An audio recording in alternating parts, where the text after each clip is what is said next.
इस स्कूल के प्रेम कहानी को याद करने के लिए मेरे दिल में हलचल होने लगता है। यह प्रेम कहानी मेरी खुद की कहानी है। चलिए जानते हैं। उस समय मैं अपने स्कूल में पढ़ता था। मुझे पढ़ाई से काफ़ी लगाव था। वैसे तो मैं पढ़ने में उतना तेज़ नहीं था, लेकिन मुझे और भी पढ़ना था और पढ़ाई में तेज़ होना था। जब मैं नई कक्षा में गया तो मेरी कक्षा में एक लड़की आ गई। वह दिखने में मेरे लिए किसी परी से कम नहीं। उसको देखते ही मेरा मन तेज़ी से कांपने लगता था। अब मुझे ज़्यादा पढ़ाई भी करना, क्योंकि वह लड़की पढ़ने में काफ़ी तेज़ थी। इसके लिए मैं काफ़ी मेहनत के साथ पढ़ना चाहता, लेकिन मुझे ना जाने क्या होगा। मुझे उस समय में ही कुछ समझ में ही नहीं आ रहा था।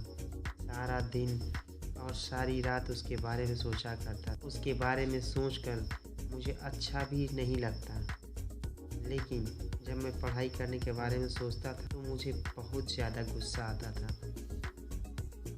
मैंने एक बार सोचा कि इसके बारे में मैं अपने दोस्तों से कहूँ, लेकिन मेरी हिम्मत नहीं होती थी। इसी सब के चक्कर में मैं रह गया और मेरी कक्षा का पहला परीक्षा सामने आ गया। मेरी तैयारी कुछ भी नहीं हुई थी। जब मैं परीक्षा के लिए अपनी कक्षा में गया तो मुझे खुद पर काफ़ी गुस्सा आ रहा था। तभी मैं क्या देखता हूँ कि वह लड़की मेरी ओर आ रही थी। उसके चेहरे पर मुस्कान थी। वह काफ़ी खुश लग रही थी। यह देखकर मैं कुछ देर अपने शरीर को हिला नहीं पा रहा था। उसको मुस्कुराता देखकर मैंने भी मुस्कुरा दिया।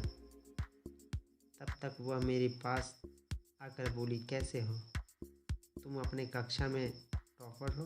हर टीचर तुम्हारी तारीफ़ करते हैं। मैं बहुत दिन से तुमसे मिलना चाहती थी, लेकिन नहीं मिल पा रही थी। परीक्षा की तैयारी करना था। तुम तो परीक्षा के लिए तैयार ही होगे। मैंने धीरे से कहा, हाँ, मैं परीक्षा के लिए तैयार हूँ। इस पर उस लड़की ने कहा, बहुत ही अच्छा।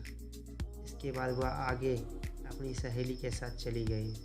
मैं बस देखता रह गया। अब परीक्षा के लिए प्रश्न पत्र मिला। मुझे उस प्रश्न पत्र में कुछ भी समझ में नहीं आ रहा था। बस मैं उस लड़की के बारे में सोच रहा था। इसी तरह से परीक्षा का आधा समय बीत गया। तभी मुझे एक आवाज़ सुनने को मिला। वह आवाज़ मेरे पीछे से आ रहा था। जब मैं पीछे देखा तो वह लड़की, अब मैं ज़मीन पर नहीं बल्कि आसमान की सैर कर रहा था। उसने बड़े ही धीरे से मेरा नाम लेकर कहा, पेपर नहीं देना है क्या? अभी तक तुमने कुछ भी नहीं लिखा है। इस पर मैं कुछ बोलने वाला ही था। फिर वह लड़की बोली, अगर पेपर में कोई सवाल नहीं समझ आ रहा है तो मुझ गवाह की मदद ले सकते हो।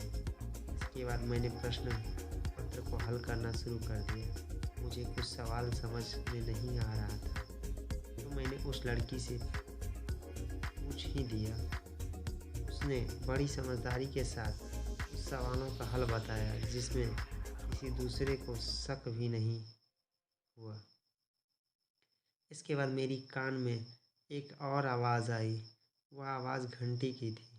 यह घंटी परीक्षा के समय का ख़त्म होने पर बज रही थी। हम दोनों ने अपने हल किए हुए पेपर को जमा किया और कक्षा से बाहर आ गए। हम दोनों काफ़ी बात करने लगे। इसके बाद इस समय में हमें लंच भी करना था। हम दोनों ने पहली बार अपनी लंच को बांटकर खाया। अब मैं सोच रहा था कि मैं सपना देख रहा हूँ या यह सब हकीकत है। इसलिए मैंने उस लड़की से कहा, तुम थोड़ा मुझे चिकोटी काटो। इस पर उस लड़की ने कहा, क्यों? मैंने कहा, मुझे यकीन नहीं हो रहा है कि मैं एक सपना देख रहा हूँ या हकीकत है। इस पर उस लड़की ने बड़ी तेज़ी से चोटी काटा और कहा, क्या तुम मेरे दोस्त बनोगे? इस पर मैंने भी कह दिया, हाँ, अब मैं एक दोस्त बन चुके थे। रोज़ हम कॉफ़ी बातें करते और काफ़ी समय एक साथ बिताते। हमारी परीक्षा भी ख़त्म हो गया और इस बार सबसे ज़्यादा परीक्षा में अंक मेरा ही था। इसका सब कारण वह लड़की ही थी। तो दोस्तों, इस तरह से मेरी स्कूल की प्रेम कहानी शुरू हुई थी। मैंने जब तक स्कूल में पढ़ा उसके बाद उसके साथ ही रहा और कभी कोई टीचर भी हमें बुरा नहीं कहते या नहीं कहते कि तुम दोनों ने साथ ना रहा। साला क्या पढ़ रहे हैं।